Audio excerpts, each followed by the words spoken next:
Hi, this is Umpire James, and this is an after-action report for the American Revolution, New York scenario. I'd like to acknowledge the support of the other umpires who helped run this game. Hendrick, Skrevsky, McPanzer, and Lafondios.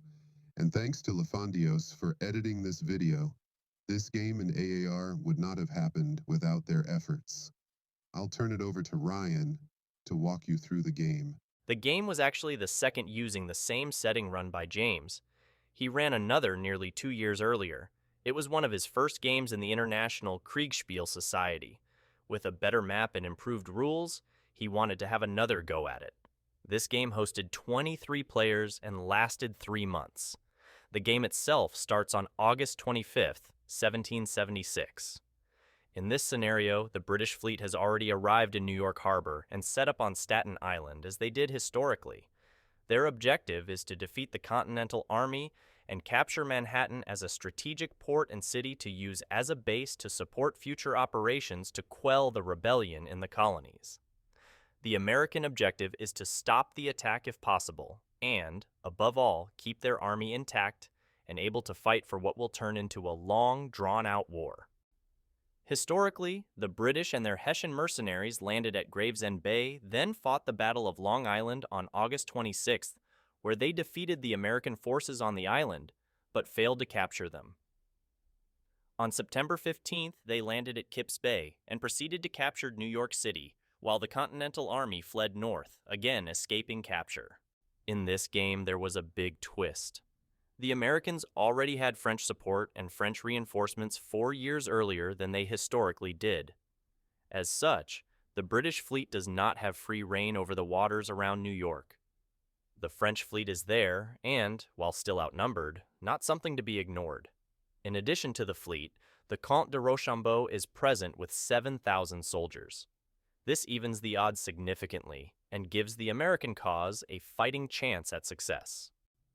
The British plan devised by General Howe, who was played by TS-14, was to split the army in two, going 2 separate routes, to defeat and trap the Americans in a pincer movement. The British would move through Jersey, the Hessians would move through Long Island, the Navy would attack and defeat the French fleet.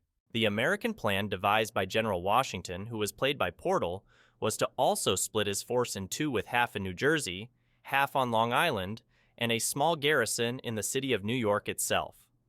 The French army was split. Rochambeau commanded the forces in Jersey. Washington commanded those in Long Island. The plan for the infantry was a defense in depth with a series of brigades prepared to defend the likely routes of attack. The French fleet would sail south and attempt to stop the British fleet from gaining dominance in the waters. At the opening stage of the scenario, the British and Hessians are preparing to cross while the British fleet sails northward. The French fleet is at anchor at the mouth of the Hudson. Both fleets are soon to spot each other. By 2 p.m., the French fleet had weighed anchor and formed into battle line, sailing southward to meet the British. Both fleets performed a dance of sorts in the small bay as they tried to gain better positioning for a potential fight. The British and Hessian infantry had already made their initial landings and were spotted by the American scouts on both sides. Word raced back up to Rochambeau in Jersey and Washington in Long Island about the location and timing of the enemy landings. Heath attempted an attack on the Hessians, but wisely retreated soon after before more arrived. In New Jersey, McDougall's brigade under command of Lafayette battled Clinton as he crossed, but he likewise fell back to better ground. Meanwhile, the naval battle is starting in earnest as de Grasse sees the British fleet is divided and vulnerable. The French fleet claims victory as several British ships burn or are sinking. The rest of the British fleet flees southward. On Long Island, Heath has retreated northeast while the Hessians cautiously advance. In Jersey, Lafayette stands his ground and fights hard to slow the British advance. The day ends with Lafayette's command routing. The only thing saving him was the darkness. Both sides set up camp and sleep on their guns. By dawn, the British fleet is sailing north again, back for revenge. The British army is on the move heading north towards the Americans, who have taken a strong position atop hills and amongst earthworks prepared the day before. On Long Island, the Hessians are advancing on the American position and start moving around to get on their flank. The Americans made a mistake here, in my opinion. They had the opportunity to withdraw their forces from Jersey during the evening and night and consolidate in Manhattan and Long Island. They could have defeated their enemy in detail had they done so. An hour and a half later, all three individual battles are at full tilt. In New Jersey, the Americans and French inexplicably left their strong position to fight the superior British. The result is as to be expected. They're being demolished with British units maneuvering to threaten them from the rear. The naval battle is a much closer thing on day 2, but the successes of the previous day give the French the upper hand. The battle is bloody, up-close fighting with high casualties on both sides. Thousands of sailors are killed, captured, or drowned. Multiple ships sink. The Americans on Long Island are faring better than their Western counterparts. They remain in their defensive position and keep a healthy amount of reserves. Several Hessian assaults are repulsed with heavy casualties on both sides.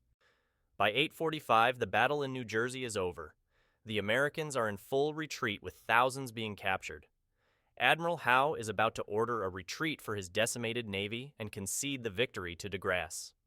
The umpires concluded the battle soon after and declared it an American and French victory. The deciding factor was the unexpected victory of the French Navy. By defeating the British fleet, the French fleet now threatens the British logistics and supply position. The British would not be able to support either army in Jersey or Long Island.